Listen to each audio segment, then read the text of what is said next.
Hello বন্ধুরা, আশা করি আপনারা ভালো আছেন, সুস্থ আছেন। আমি doctor Abu Sattar Assam Bangla health tips চ্যানেলের পক্ষ থেকে নিয়ে আসছি আজকের একটি আলোচনা বিষয়।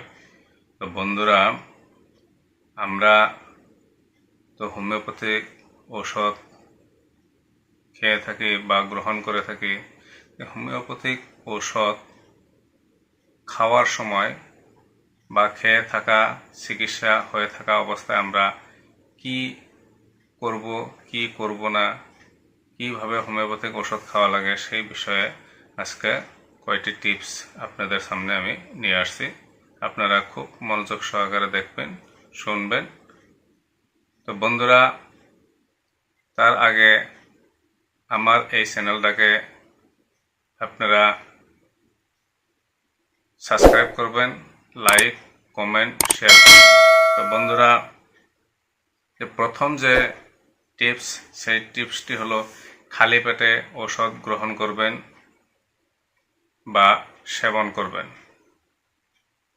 ভরা পেটে যদি খান তাহলে 1 ঘন্টা পর খাবে। সেই টিপসটি হলো আপনার সহ্য অনুযায়ী পুষ্টিকর খাদ্য আপনি খাবেন, যেগুলি খাদ্য খেলে আপনার সহজে হজম হয়। তো বন্ধুরা, তৃতীয় যে টিপস, সেই টিপসটি হলো প্রতিদিন নির্দিষ্ট সময় মতো আপনি আহার করবেন আর সময় মতো আপনি বিশ্রাম করবেন বা আরাম করবেন, আর নির্দিষ্ট সময় মতন আপনি রাত্রে ঘুমাবেন। তো বন্ধুরা, চতুর্থ যে টিপস, সেই টিপসটি হলো দৈনিক কমপক্ষে 6 ঘন্টা আপনি ঘুমাবেন। আর 5 নম্বর যে টিপস, সেই টিপসটি হলো দৈনিক প্রচুর শীতল পানি পান করবেন, 4 থেকে 5 লিটার। তো বন্ধুরা, 6 নম্বর যে টিপস, সেই টিপসটি হলো নির্দোষ বা বিনোদন ও খেলাধুলা আপনি অংশগ্রহণ করবেন। তো বন্ধুরা, 7 নম্বর যে টিপস, সেই টিপসটি হলো আপনার প্রতিদিন সকাল ও সন্ধ্যায় কমপক্ষে আপনি 1 ঘন্টা রাস্তায় হাঁটবেন, চলাফেরা করবেন, শারীরিক পরিশ্রম করবেন।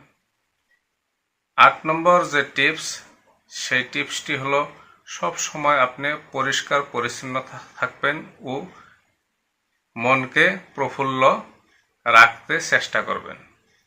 9 নম্বর যে টিপস, সেই টিপসটি হলো মন থেকে সকল কুচিন্তা বাদ দিয়ে ধর্মীয় রীতিনীতিতে জীবনযাপন করার চেষ্টা করবেন।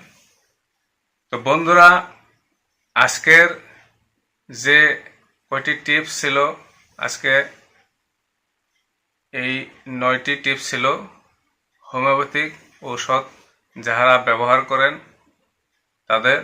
আর দ্বিতীয়তে আরেকটা কথা আপনাদেরকে বলতেছি, আপনারা হোমিওপ্যাথিক ওষুধ যদি বড়ি ওষুধ খান তাহলে আপনারা সেই বড়িগুলি হাতে নিয়ে খাবেন না, ওই বড়ি কভার যে আছে সেই কভার দিয়া আপনারা মেডিসিনটা গ্রহণ করবেন।